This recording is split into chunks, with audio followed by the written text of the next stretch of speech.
Pernah nggak sih, kamu kepikiran, kenapa ya kok kita suka banget ngikutin tren tertentu? Atau kenapa di keluarga kita kayak ada aturan-aturan nggak tertulis yang semua orang udah otomatis tahu? Nah, ternyata semua pertanyaan itu ada jawabannya loh di satu bidang ilmu yang keren banget. Namanya sosiologi. Ilmu yang tugasnya ngebongkar cara kerja masyarakat kita yang seringkali nggak kita sadari.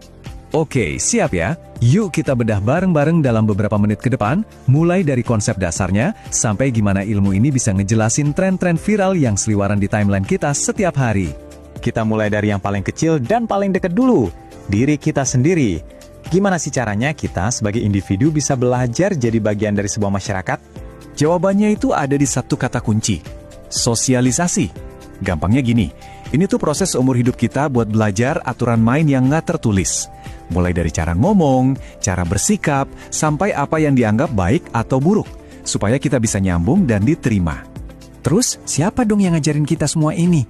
Secara klasik, ada 4 guru utama, keluarga kita, sekolah, teman-teman sepermainan, dan media. Tapi, di zaman sekarang ada pemain kelima yang kuasanya luar biasa, yaitu algoritma. Coba deh, jujur aja. Kamu belajar kata slay atau jujurly itu dari mana?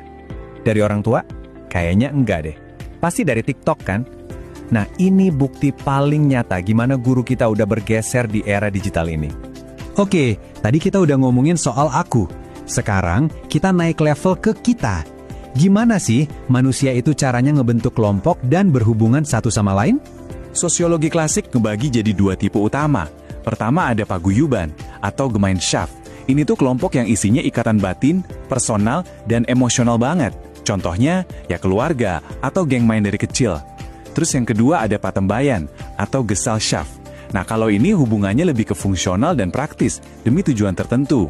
Misalnya kayak rekan kerja atau grup networking. Lem yang merekatkan semua kelompok ini namanya interaksi sosial. Ini tuh bukan jalan satu arah ya, tapi kayak percakapan.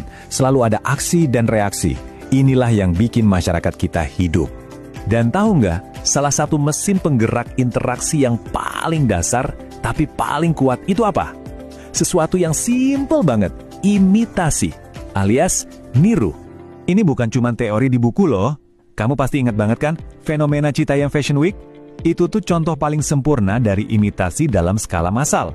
Gaya beberapa orang di TikTok ditiru sama ribuan orang lain, sampai akhirnya jadi sebuah gerakan budaya.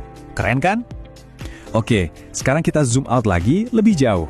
Dari aku ke kita, sekarang kita lihat sistemnya. Kita bakal ngintip struktur nggak kelihatan yang ngatur masyarakat kita. Konsep kuncinya di sini adalah stratifikasi sosial. Biar gampang, bayangin aja masyarakat kita itu kayak kue lapis. Ada lapisan-lapisan dan tiap lapisan punya akses yang beda-beda ke hal-hal penting kayak kekayaan, kekuasaan, atau kehormatan. Nah, sistem kue lapis ini ada 2 macam. Ada sistem tertutup, di mana kamu lahir di lapisan mana, ya udah di situ aja. Susah banget buat pindah. Contohnya sistem kasta. Terus ada sistem terbuka, di mana kamu bisa naik atau turun tangga sosial ini berdasarkan usaha dan pencapaianmu. Ngomong-ngomong soal status, aku mau nanya nih, menurut kamu, di zaman sekarang ini, simbol status sosial paling tinggi itu apa sih? Kalau dulu sih, jawabannya udah pasti ya, harta, tahta, atau keturunan ningrat. Tapi tunggu dulu, sekarang ceritanya udah beda. Hari ini, simbol status baru yang super kuat itu adalah centang biru. Yap, verifikasi digital. Coba deh pikirin, punya jutaan followers, itu bisa ngasih keistimewaan sosial dan ekonomi yang kadang-kadang bahkan ngalahin punya gelar S3 atau keturunan bangsawan loh. Tapi sistem ini kan nggak kaku ya, dia terus bergerak, terus berubah. Pertanyaannya, gimana cara kita sebagai masyarakat buat ngikutin semua perubahan ini? Ada perubahan yang emang sengaja direncanain. Contoh paling gampang, QRS. Ingat kan? Dulu kemana-mana bawa dompet tebal, sekarang tinggal scan pakai HP. Itu kan perubahan sosial gede-gedean yang didorong sama teknologi dan kebijakan. Masalahnya, perubahan yang terlalu cepat ini sering bikin pusing. Ada istilahnya, kesenjangan budaya atau cultural lag.